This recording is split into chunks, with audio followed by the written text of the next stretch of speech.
welcome back to Rossoneri TV. I'm Gio and I'm alongside Adamo here to discuss about the arrival of Sinisa Mihajlovic. Of course, he is expected to become Milan's new coach, just a signature away from becoming so. Earlier today, it has been reported by several sources that Gaviani has actually communicated to Inzaghi that he has been fired from this Milan job that he had, of course, still under contract, but that's what Milan has been capable of doing with the past few coaches. So, of course, killing legends of the game like that. But anyways, he also managed to communicate that his whole entire staff, or at least the most part of the staff, of Inzaghi will be fired as well, along with Tassotti. Of course, after 30 plus years of staying at Milan, he will officially be leaving. And as I said, Sinisa Mihajlovic will be replacing Inzaghi. He will be bringing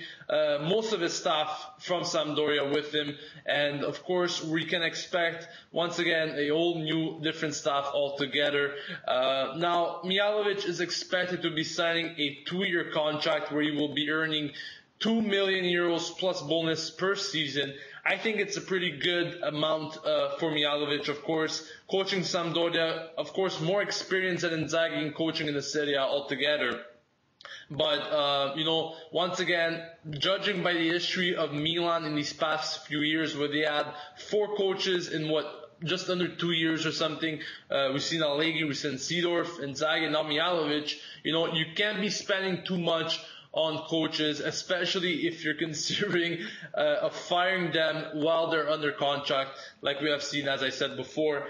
And, I've actually read something on Twitter that was actually quite interesting. Milan have reportedly spent about €17 million on coaches in these past 2 years. Of course, Seedorf especially, where they're still paying for him. And now we passed Inzaghi and now we're into another coach, but yet they're still paying for Seedorf. Can you just imagine that? So, big mess of a situation there regarding contracts with coaches. But Adamo, let's speak a bit about Mihajlovic. As I said before, more experience as a coach than Inzaghi, especially at first-class level there in the Serie A. He's been coaching teams like Sampdoria, Fiorentina, of course. But, my question to you is, do you think he's going to be another short-term coach like these past few coaches that we had, like we've seen in the past few years? Or do you think Mihajlovic could actually be a solution for the long term here at Milan? Well, I'm really hoping that he's a long-term solution, mainly for the fact that he's not here to take the squad to the Champions League final. He's not here to win the Scudetto in the first season. He's really just here to throw away all the egos, make a disciplined squad, and really build his own team, a team that's willing to play for the shirt, really, which is something that Inzaghi said he would do at the beginning of the season, and obviously didn't happen because he was way too weak.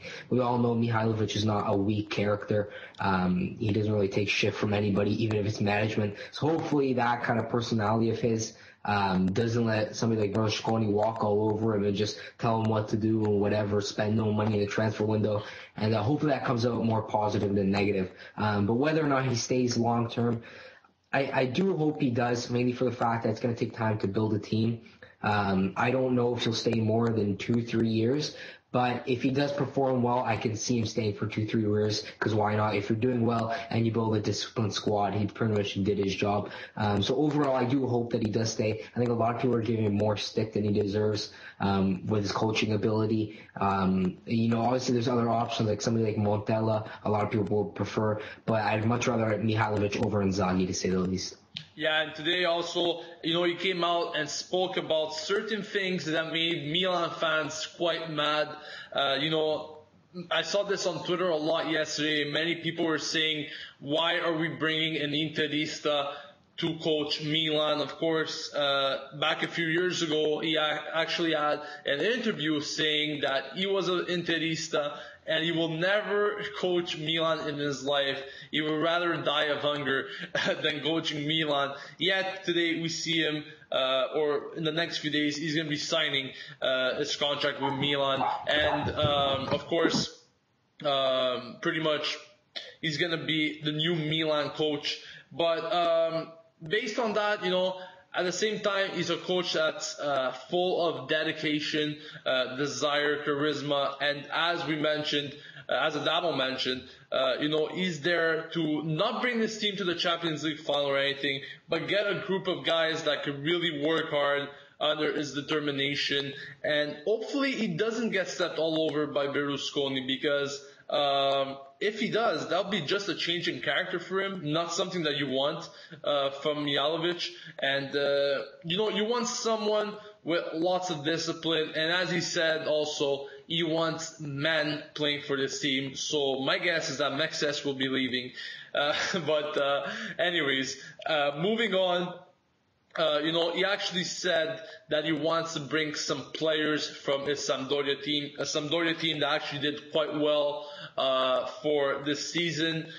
They've actually qualified for the Europa League qualification, and that is because Genoa was actually supposed to be qualified for the Europa League, but afterwards there was a whole mess with UEFA and the FIGC. Therefore, Sampdoria will be taking their spot. So I think he did a pretty good job, despite the team itself, Sampdoria. You're not speaking about Inter, you're not speaking about Milan. You're speaking about a team like Sampdoria actually making Europe under Mihajlovic's influence. So I think this is already a very positive fact. Many journalists are actually saying that Mihajlovic to Milan is something to look forward to and something positive. However, I'm still gonna judge this season after when we see what Milan does in this Mercato, because the coach can only do so much, and that is the way I see it all the time.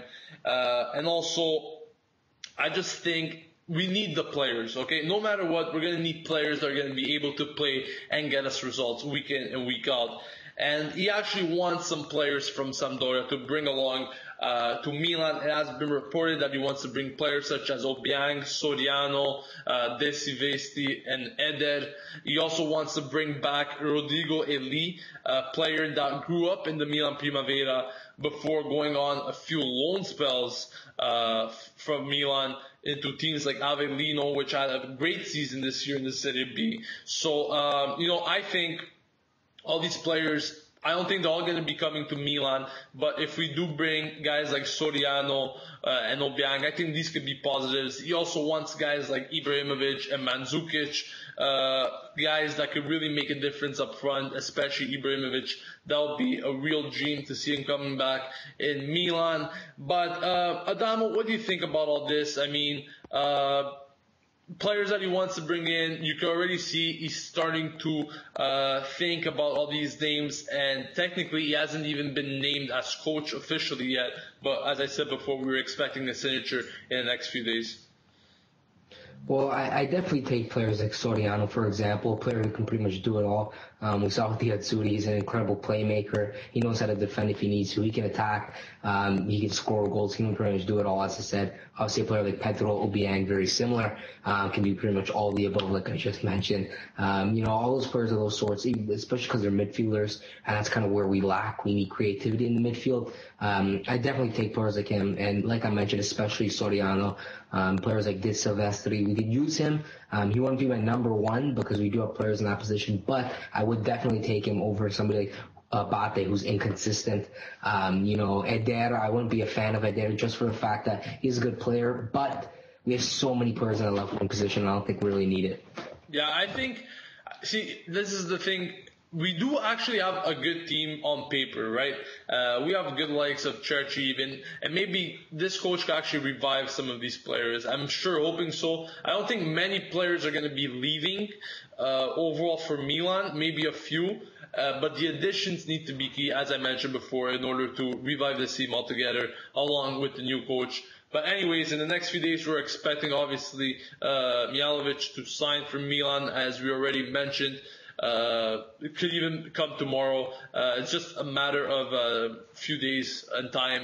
But overall, Mihajlovic will 99.9% become Milan's new coach. And of course, Looking forward to what he could bring to the table, and hopefully he's not going to be another fiasco like Inzaghi last season. Let me know what your thoughts are, guys, in the comments section on what you think about Mihajlovic becoming the new Milan coach. Do you agree? Do you disagree with the words he said? Do you think he could be actually a coach that comes into Milan and changes this team for good, bringing them back to their old self, or not? Leave it all in the comment section. Don't forget to subscribe to Rossoneri TV to stay updated with everything AC Milan on a daily basis. And don't forget to follow us on Twitter. Our Twitter handles are right above us, so make sure to do so. And we'll catch you next time. This has been Gio and Adamo signing off from Rossoneri TV. And as usual, Forza Milan.